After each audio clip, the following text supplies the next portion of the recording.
When Jack Medhurst told us of his plans for a one-man show, we asked for a special preview. We would like to share with you his work in progress, Swan Song by Anton Chekhov.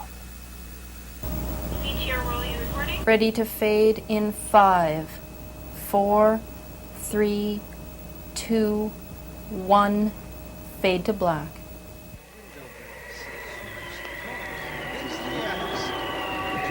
Get up the stage.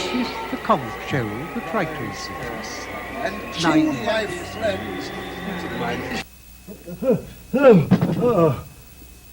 Well, what do you think of that? This is a fine state of affairs. I fell asleep in the dressing room.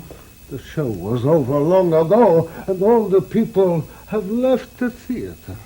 And here I am, quietly snoring my head off. Oh, I am an old clown, an old fool, an old dog. Oh, I drank so much, I fell asleep, sitting up.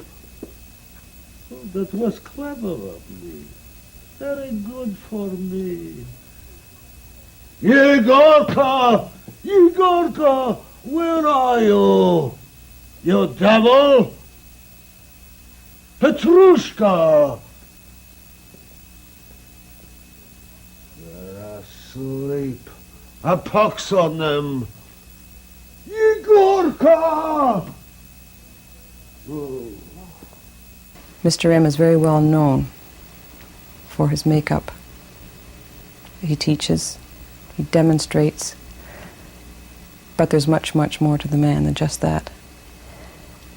He is a mimist extraordinaire. His improvisation work is just beautiful. He's a fine, fine actor. His teaching of theater basics and techniques should be seen and experienced more than it is now. The rubles, they disappeared and they probably locked up the theater. Oh, I'm drunk. Oh, it was a benefit performance in my honor, and my God, how I poured the wine and beer into myself. Oh, I'm shaky all over, and I feel as though 20 tongues have spent the night in my mouth. Oh, it's disgusting. It's stupid, you know. When an old poopy drinks, he doesn't know his own joy. Oh, my God, I have a headache. I'm shivering. My soul is as dark and cold as a cellar. If you care about your health, then at least show some mercy for your old age, you old buffoon. Everything has a basis of truth. Farce, high comedy, drama, stylized work must have a basis of truth. Mime must have a basis of truth. It mustn't become distorted.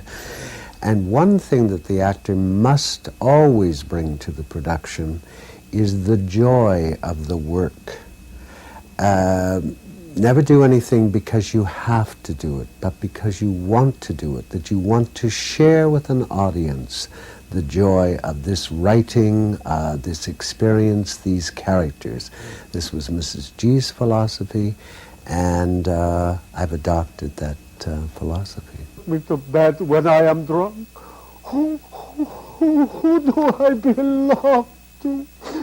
Oh, who needs me? Who loves me? No, nobody loves me. The public has gone home. They're asleep. They've forgotten their jester. Nobody loves me. A human being, you know. Blood flows through my veins, not water. I am a noble man from an excellent family. I served in the army. That pit has swallowed up 45 years of my life. I look into that pit and see every last detail. The joy of youth, faith, passion. The guy's a pro, and he's been a pro for a long time. in a country which has had very little professional theater at that time. Jack has been one of the pioneers, I guess, of the resurgence of the theater, certainly in my living memory. He's been a professional when it's been very difficult to be a professional, when you had to go to New York or London or somewhere else, and you could come back and do a certain amount of work here, where we were geared to actors who could make a living probably only in radio, with some stage work on the side.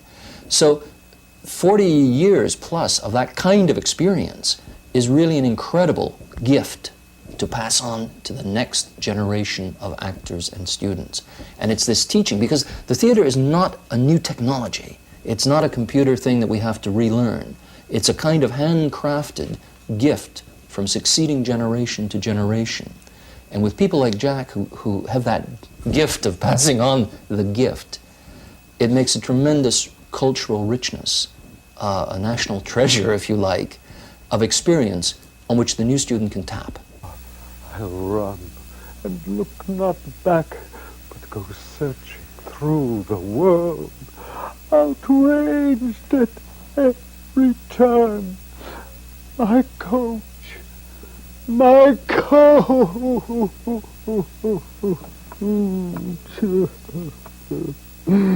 Oh. Here, is this the comic show that writers series?